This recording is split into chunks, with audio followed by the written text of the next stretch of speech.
Hey guys, welcome back to the channel. So today we're going to start off with something a little bit unfortunate. I had recorded a bunch of footage when I did my 5th job advancement. You can see I have my 5th job and everything. I'm about halfway to level 201 here. And I did a lot of other things, including like the alien visitor PQ and I did a little bit of cubing, all recorded. But I ran out of space on my hard drive, so it corrupted the entire recording file. Which is really unfortunate because I really wanted to show some of the stuff that I did, especially for the players who hadn't done their 5th job before. But I plan to still kind of walk through the steps of the 5th job anyway, even though I've already done it. So I do apologize for not having proper gameplay to match with the 5th job advancement. Also, I have been looking at the comments that you guys are leaving, and a lot of you guys have been mentioning different rings that I could be using for my setup. And I'll be talking about the different rings that the people have been suggesting me to use, and I think some of them are actually an improvement, so we can change our setup a little bit to get a little bit more damage, so then it'll make it easier for us to do the further content. But anyway, let's go back to doing the 5th job advancement. Like I said, I don't have any footage to go with it, but I will retrace my steps that I did to do my 5th job advancement. So to start off, if you haven't already, in your light bulb there will be a 5th job advancement option, and it will teleport you to the Temple of Time.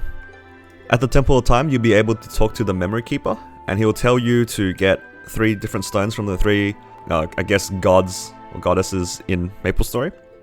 So there are 3 in total that you need to do. You can see my inventory, I've got the 3 already. So you got the Maple World one, the Grandest one, and the Tinarium one. Or Tinarum. Tinarum? I don't know what it is. We'll start off with the first one, which is the Maple one.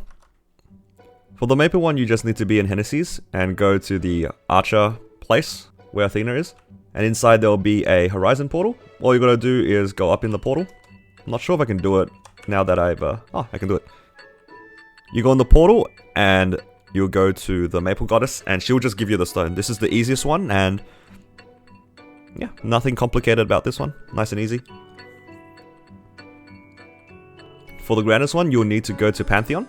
You can see here I'm in Pantheon at the moment, and you'll need to go to, I guess, this church thing. You can also go to 6 Paths Crossway, and then take the Pantheon portal. It will also bring you here. And you need to go into this portal.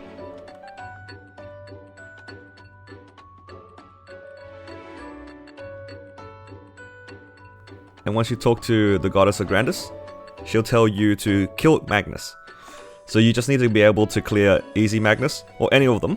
So make sure you haven't done Magnus for the day, otherwise you'll have to wait a whole day to do your job advancement. Even though I've cleared this already, I'll just do Magnus on camera, just to emulate it.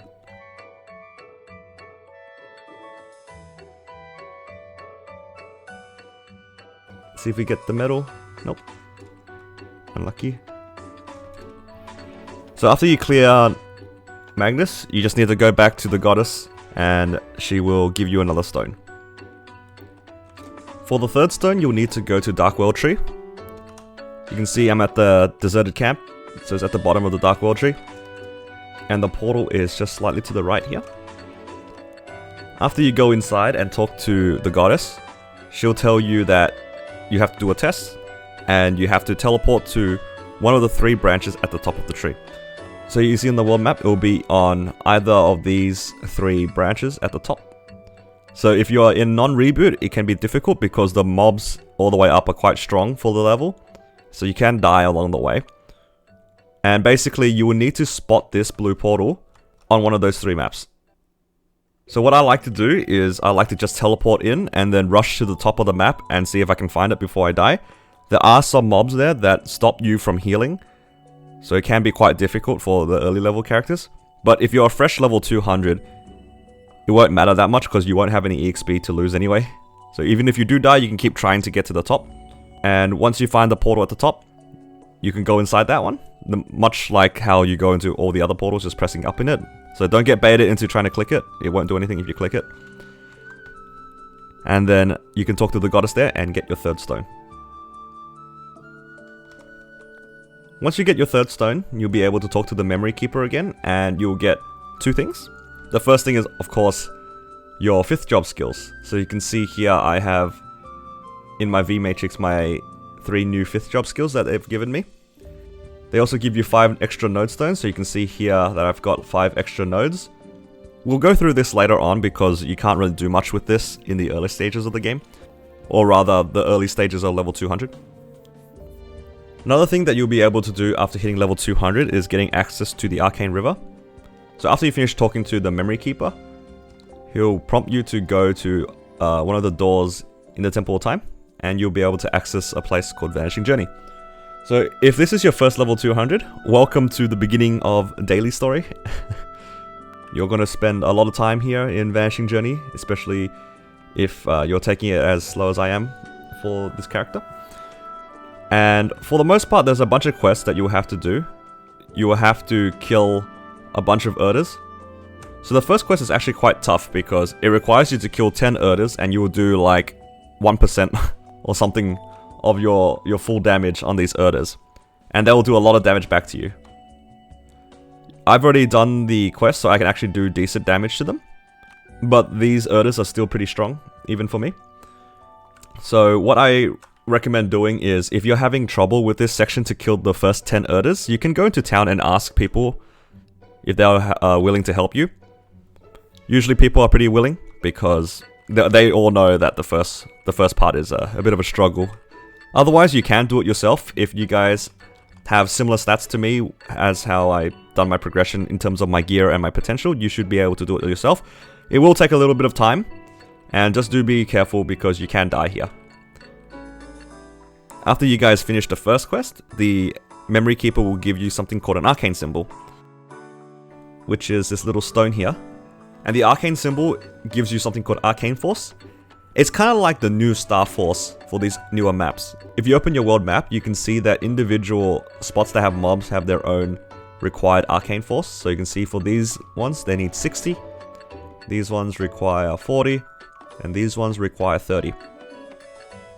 Your Arcane Symbol only starts you off with 30, which means that when you go to the areas that have 40 and 60 requirement, it can be quite difficult to kill the mobs. So what I did was I reset my hyper skills, and I put all my points into Arcane Force. So it's at level 11 here, and what it does is it gives me extra arcane power.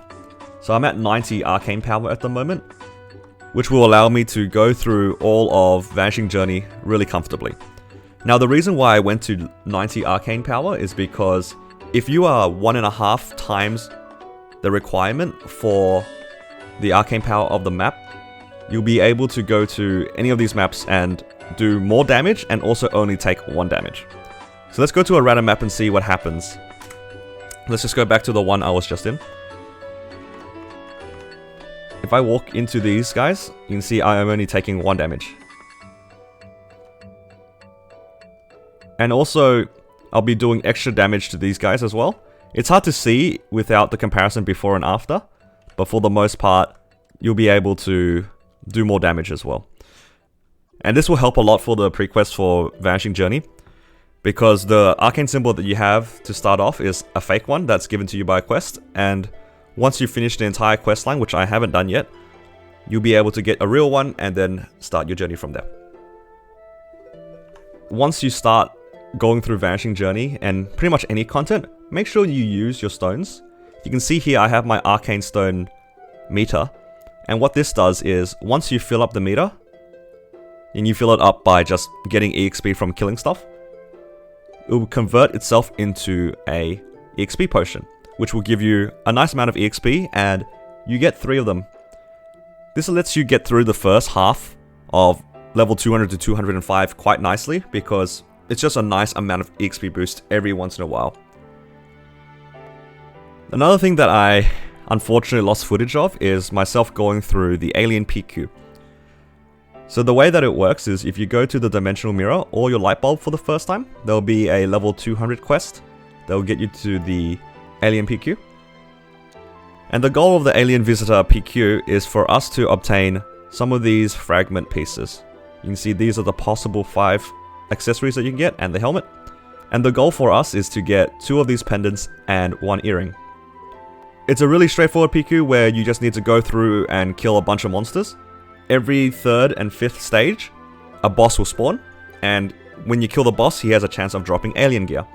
So the boss can drop a variety of things, including VIP weapons. If you guys like the look of the items, you can use them for Fusion Anvil. But more importantly, it can drop the accessories. You can do 5 runs a day, and I did 5 runs yesterday as of recording this video. And I managed to get some pieces. I got the helmet on camera, but not really because the footage is corrupted. This helmet is actually extremely rare. I've never seen this before. And this was like the first drop that I got. And I'm really upset because I could use this for this progression, because I will be lacking boss damage for this character. But I don't think anybody else who's watching is going to be lucky to get this helmet because it's extremely rare. People struggle just getting the normal accessories, let alone the helmet. I got one of the earrings as well. And one of the great things about the alien earrings, or all the alien pieces, is that they drop at least at an epic tier.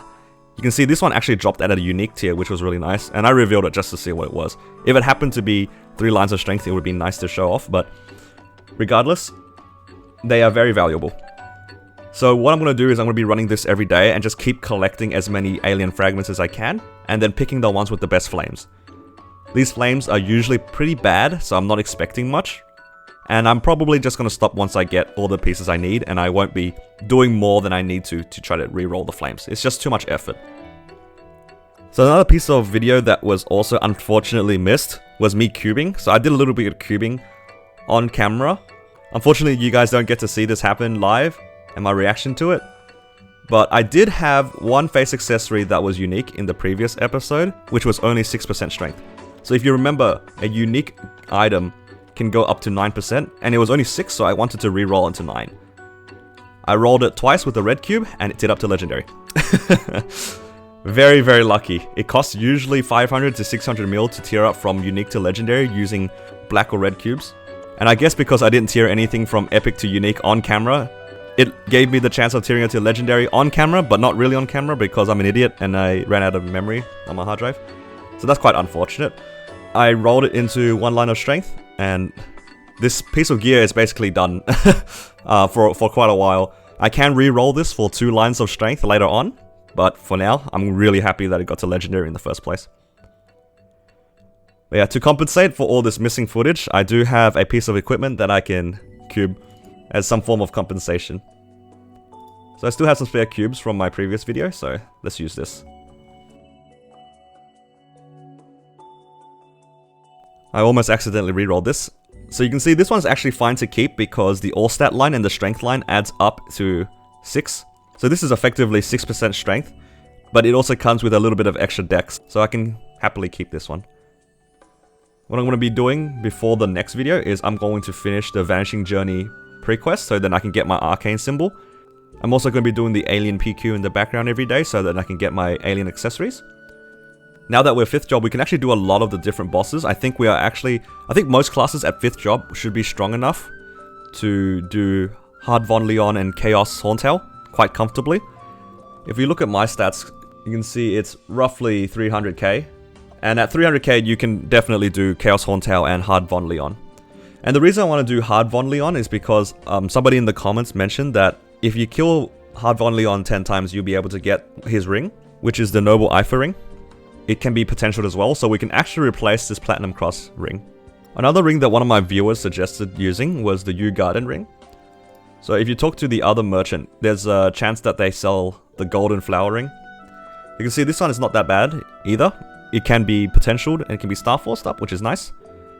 And it just kind of comes down to whether or not you want to use this over the treasure ring. Because you would definitely be using the boss accessory rings no matter what, and your Kana treasure is part of the Sengoku set, so you would definitely use those 3. So it just comes down to whether or not this is better than the New Leaf City ring. If we open the stats for the New Leaf City ring, let's compare the base stats.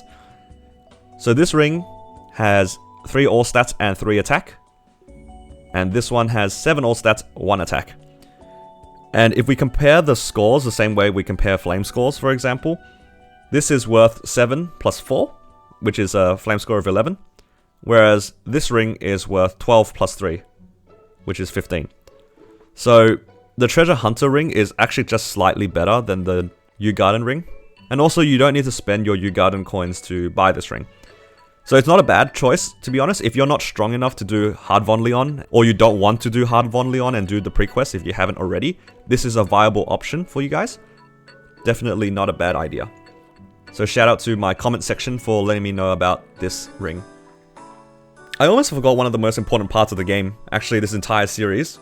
Because this character is technically not my main, I've completely skipped Monster Park because I only do Monster Park on my main.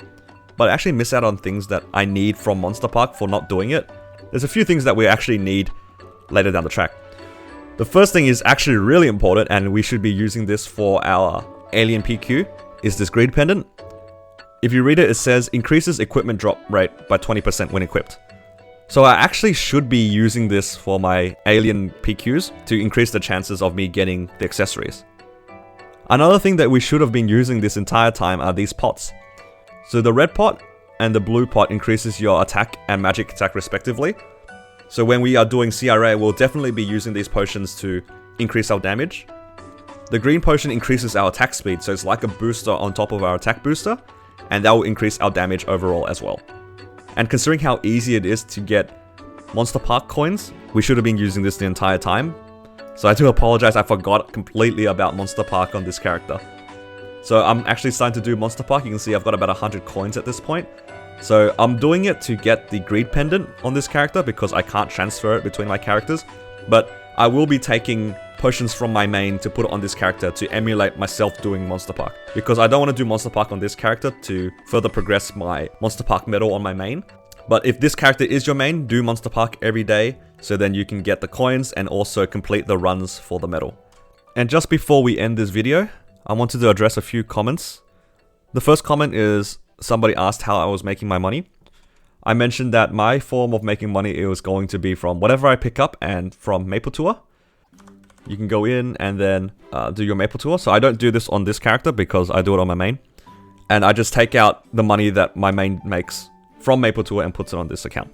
So it's a little bit unfaithful to the series, technically, me transferring it like that, but I only transfer as much as I would have made from doing the Maple Tour myself. Anyway guys, thanks for watching. I do apologize for a bit of a wonky video this time. It wasn't proper gameplay footage or anything. I appreciate you guys' support. If you guys want to see more content, please make sure to like, comment, subscribe, all that good stuff. I read every single comment and I try to respond to all of them, because I do want to help, especially the new players, enjoy this game, and to show that this is more than just grinding to level up. There's a lot of things that you can do. There's a lot of content in the game that is unexplored, and yeah. I'm glad that you guys are enjoying the videos. Thanks again, and have a nice day.